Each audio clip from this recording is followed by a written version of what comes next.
Hey everybody, this is Redneck Reloader. This is my first TikTok video.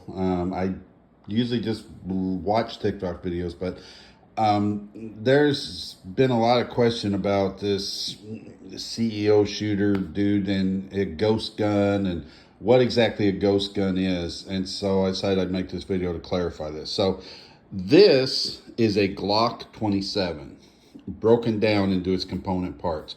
Magazine, guide rod and spring, the slide, and the barrel, which I have kind of placed in the slide right at the moment.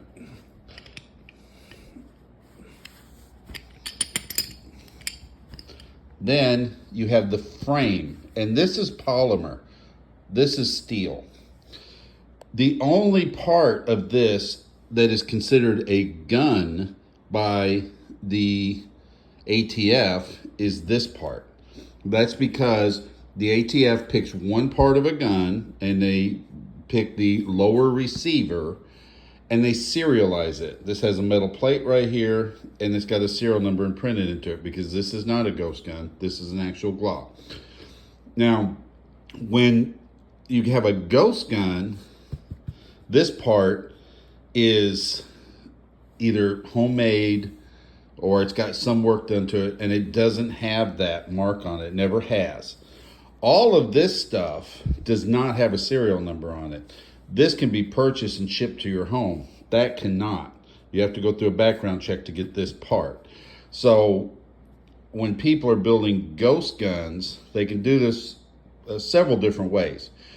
The shooter, I'm not clear that he had a 3D printed gun, because I've read two things. One, I heard he had a 3D printed gun. The other one said he had a 3D printed suppressor. And those are two totally different things. You can print a 3D printed suppressor, screw it on the end of your gun, and go. And you get a few shots out of it, and then it won't be effective. But the way, if it's a 3D printed gun, what that means is this stuff was purchased, most likely. If you want to be really super hardcore, you've got a CNC machine, you can machine this stuff. But this stuff has to be steel because this is where the action takes place. Your bullet goes here into the barrel when it's in the slide like this. Your bullet goes in here. Barrel closes, the magic happens, the bullet comes out of the barrel and it leaves rifling marks on the bullet itself. So if they recover it, they can get rifling marks from the inside of the barrel. The empty shell casing is ejected here by the ejector, and the ejector and the firing pin, which is in here, leaves marks on the case. So if they recover the case, they can match it up to the slide. But these are purchase parts. No, I've never seen anybody making these unless you've got like a hardcore machine shop. Now this part, you could 3D print. And people have done that, and you can 3D print it, and you get pretty good, if depending on your work you do to it and how accurate everything is. They can be pretty good. You get hundreds of shots out of them. What people have more typically done is use what they call an 80% lower. And what that means is you can go online and buy this from a company where it's been professionally manufactured with the same polymer, the same kind of grades of polymer and stuff as the original Glock does. But it's only 80% finished. So what that means is, to a layman just looking at this, it'll look just like this. But when you get to these parts in here, this won't be machined out. This will be solid polymer. And you have to go in there and do all this machining work yourself at home. And that's the way most 80% lowers are processed, or most ghost guns are made. They're not 3D printed. They can be, but it's just not as durable as buying an 80% lower. So why is this such a big deal, and why are these so scary?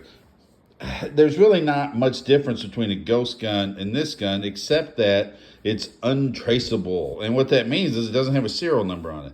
This gun is owned by me, and it's got a serial number on it. Now, if I were to register it with law enforcement, then if it was stolen, or if they found it at a murder scene 2 years from now, they can pick it up, look at the serial number, and say, oh, that belongs to Redneck Reloader, and come over to my house and say, hey, what happened to this Glock 27, you know? And I would probably say it was lost in a boating accident or it was stolen, and that's the end of it. It aids the police none whatsoever. But it does allow them to tack extra charges on somebody, because if somebody's caught with this gun and they run it and it comes back and says, oh, Redneck Reloader reported that stolen 5 years ago, then they can do a stolen firearm charge on top of them. They can't do that with a ghost gun because there is no registration. They also cannot do it with this gun if it's never been registered. They can take this serial number and go back to when it was originally purchased from a gun store, and if they have records of that, they don't keep records of just purchases. That means somebody would have to register it. But if somebody bought this gun years ago and it's been owned and transferred and transferred and transferred and transferred, then there's no way they can track everybody who's had their hands on that. They might be able to get the original owner if they registered, or if anybody who has ever owned it registered it, that would show up on a list somewhere, but it doesn't really help them that much. So as I said, ghost guns have been around for decades and they're not a big deal, but here in the past few years, politicians have made them into these big scary things. But they're really no different than a regular gun. The only thing different is this part. It's been either manufactured or partially manufactured. Could be 3D printed. But you still got to buy all this stuff.